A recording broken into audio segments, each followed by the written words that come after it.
Abala po ang ating mga naturopathic practitioners sa pag-check up sa mga bisita ng La Luz Resorts dito po sa Batangas. At ang kapiling po natin ngayon ay ang ating naturopathic practitioner sa San Mateo Rizal na si Kuya Maui Dizer, no? At kasama natin mula sa Healing Galing La Union Outlet si Kuya Romel Razalan. Habang patuloy po silang nag-check up sa mga bisita ng La Luz Resort, no, ay meron muna tayong mga sasagutin, mga healing katanungan via Facebook ang unahin po natin. Ang sabi niya, Dear Dr. E, ang dengue po ba ay pwedeng maulit sa isang tao? At paano po ba ito maiiwasan? Si Annie Fornicelia ng Bataan ang nagtatanong.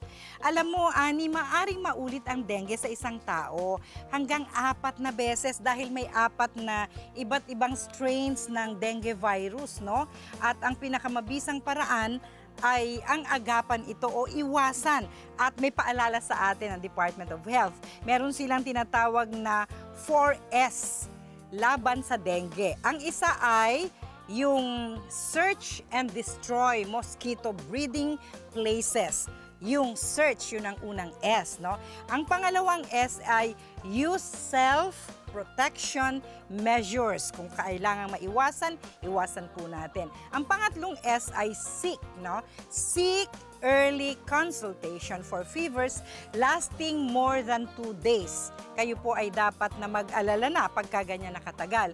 And pang-4 na S ay say yes to fogging when there is an impending outbreak. Kaya pwede kayong humingi rin ng tulong kung sakaling hindi nakaabot sa kanilang kaalaman na dapat mag-fogging na sa inyong lugar, no? Alright? At sa isa pang hiling katanungan via email, ang tanong, Dr. E, ano po ang natural na paraan ng paggamot sa dengue? Yung pag-iwas, number 1, di ba? Para hindi ka na nga magkasakit. Pero may mga hiling halaman po tayo. Katulad na lamang ng paboritong hiling halaman ng Healing Galing, ang tawa-tawa, panlaban sa dengue, no? Napakabilis magpataas ng platelet count ito para sa mga pasyente ng dengue na tuloy-tuloy na bumababa ang platelet count. Tandaan lamang po ninyo, hugasan lamang mabuti ang tawa-tawa at kung duda kayo sa kalinisan nito, pwede itong ibabad matapos natanggalin ang mga dumi, ay ibabad ng mga 5 to 15 minutes sa tubig na maraming asin, no? Palagi ko pong sinasabi na ang asin ang sabon ng pagkain natin. At banlawan muling mabuti and then at saka nyo po pakuluan. Sa tamang dosage po, kapag bata po ang nagkasakit ng dengue, 4 na basong tubig ang ipapakulo natin sa isang basong tawa-tawa. Kung adult naman, ay 3 basong tubig sa isang basong tawa-tawa ang pagpapakulo nito. Rolling boil lamang po. At normal na sa simula ay masama ang panlasa ng pasyente sa kanyang iniinom, no? Na tawa-tawa, pero later on, habang nag-i-improve po ang kanyang platelet count, habang tumataas ang immune system ng pasyente, ay nagiging parang tubig na lang o mas masarap pa sa tubig ang panlasa sa tawa-tawa. At ang isa pa po na pwedeng gamitin, halimbawang hindi kayo makakita ng tawa-tawa sa paligid, yung dahon po ng neem tree, no? Yung neem leaves ay hugasan ding mabuti at pakuluan, no? Ito po ay tumutulong para pataasin ang platelet count din ng pasyente. Ganun din yung white blood cells, no? Para pampataas din ang immune system ng pasyente. Katulad din po ng tawa-tawa na ginagamit natin. At ang isa pa, medyo mapait lang, no? Mas mapait yata kesa sa tawa-tawa at sa neem. Yung dahon ng papaya, no? Kung meron po kayong tanim na papaya, pwede po ninyong kunin ang malinis na dahon ng papaya at hugasan ito.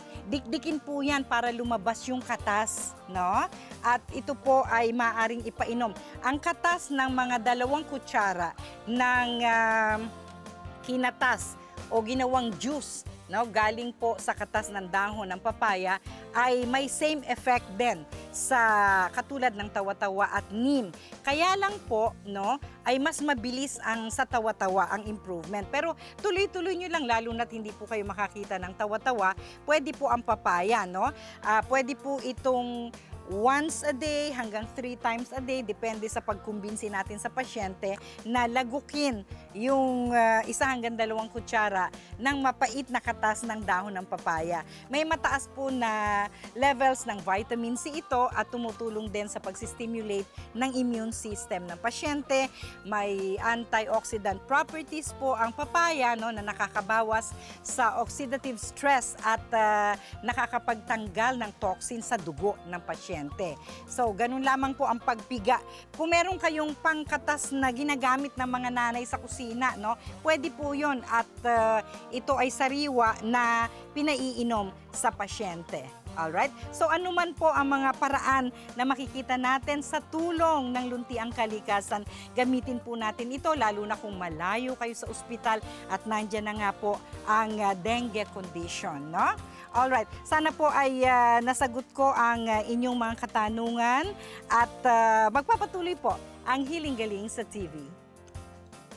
Kung kayo ay may hiling katanungan para kay Dr. E, mag-email lang sa healinggaling@ymail.com o mag-post sa Healing Galing official Facebook page. Maaari ring magpadala ng sulat sa Healing Galing Main Office sa 2nd floor, 522 Quirino Highway, near corner Mindanao Avenue, Novaliches, Quezon City.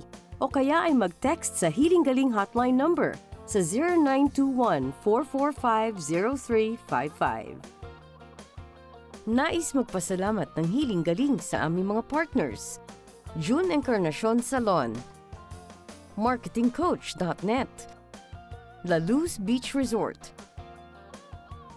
At pang-dengue ba to? Opo, doktora, ito yung ating laswa ala Healing Galing. Pang-dengue kasi po, dun sa Recado na tawa-tawa. Nakita ko nakangiti nga sa akin ang tawa-tawa eh. Lasapin ang linamnam ng laswa na hain ni Wellness Chef Tristan para labanan ng dengue. Dito lang sa Healing Galing sa TV.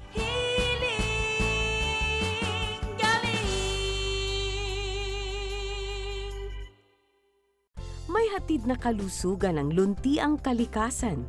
Yan ang paniniwala sa natural na paraan. Mga produktong organic ang sagot sa karamdaman. Basta't holistic approach ay iyong susundan. Sabon man o mga oil, maging organic orals. Meron ding seaweed salt, mga grains at liquids na natural.